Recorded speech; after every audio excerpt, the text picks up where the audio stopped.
This week, Iran has now carried out its first execution of a protester since September, when thousands of protesters first took to the streets in the aftermath of the death of a 22-year-old woman in police custody.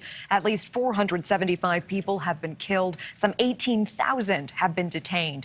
And meantime, renewed concerns over the possibility that Iran could get its hands on a nuclear weapon. Saudi Arabia's foreign minister making headlines just this weekend, saying, quote, "All bets are off if that were to occur." Joining us now to wade into this, Alireza Jafarzadeh, Deputy Director of the National Council of Resistance of Iran, also known for his part in revealing the existence of clandestine nuclear facilities in Iran back in 2002. Mr. Jafarzadeh, thank you for your time. Thank you for being here again.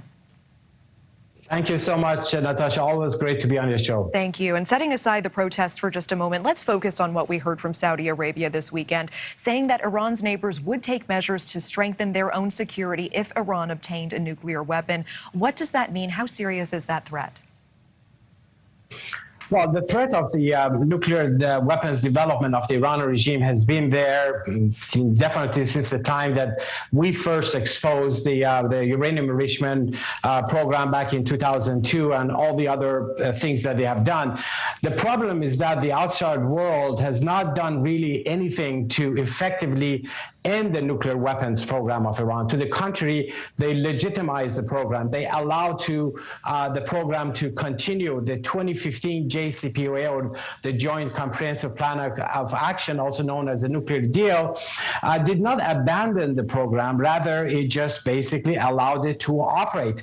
And this is what we're seeing, that the regime has now developed way over the allowed enrichment level, reaching up to 60%.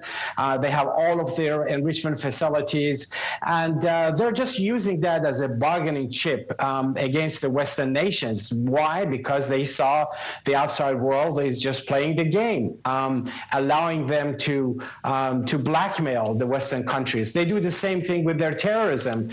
They just keep threatening their neighbors, waging terror operations everywhere, and then use that as a bargaining chip to gain concessions from the outside world. Now, with what's really happening on the ground in Iran, that there are protests everywhere, you have a very troubled regime being rejected by its own population. I think it's a new opportunity for everyone, including the countries in the region, but also the countries in Europe and the United States, to have a much different approach regarding Iran, being tough, being firm against them, and adopt a new policy regarding the Iran regime. Thank you. And one more question for you in just about 30 seconds. There have been indirect efforts to potentially salvage that 2015 nuclear deal that former President Trump pulled the U.S. out of during his second year in office. Where do those negotiations stand now? I think, they have been dead long time ago. I think the new reality that everyone has to understand in Washington and everywhere else is that there is a revolution in the making in Iran. The vast majority of the people are in the streets in over 200 cities in all 31 provinces of Iran. At least 700 people have been killed. 70 of them were children, and they have arrested. The count we have is over 30,000. Everything the regime has done, including the execution of Mohsen Shekari just a few days ago, has backfired. The people are not giving up. They're not backing down. They're moving forward. They're looking for bringing down the Ayatollahs and establish a free, democratic republic in Iran that would be non-nuclear. That's the only way you can see the threat of the nuclear weapons program of Iran eliminated. Regime change by the people of Iran. Alireza Jafarzadeh, always appreciate your time. Thank you so much.